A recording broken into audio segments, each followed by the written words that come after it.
Oath-taking ceremony of Narendra Modi for his third term as Prime Minister at Rashtrapati Bhawan is scheduled at 7:15 p.m. today. Ahead of the event, leaders of the BJP-led National Democratic Alliance (NDA) convened at Modi's official residence at Kalyan Marg. Modi briefed the elected NDA members about action plans for the upcoming 100 days, urging them to prioritize pending projects of respective departments.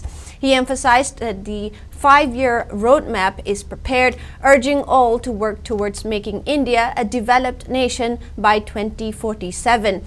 Prior to the mega event, Modi paid homage to Mahatma Gandhi at Rajghat and Atal Bihari Vajpayee at Sadaiv Atal in Delhi.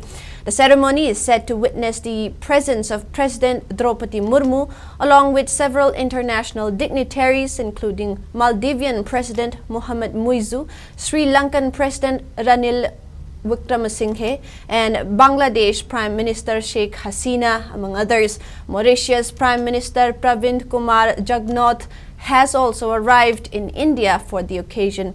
Congress President Mallikarjun Kharge and other opposition leaders will attend the ceremony. Delhi Police has issued a traffic advisory and deployed about 2,500 security personnel, including 5 companies of paramilitary and Delhi Armed Police, to ensure security similar to that during the G20 summit last year.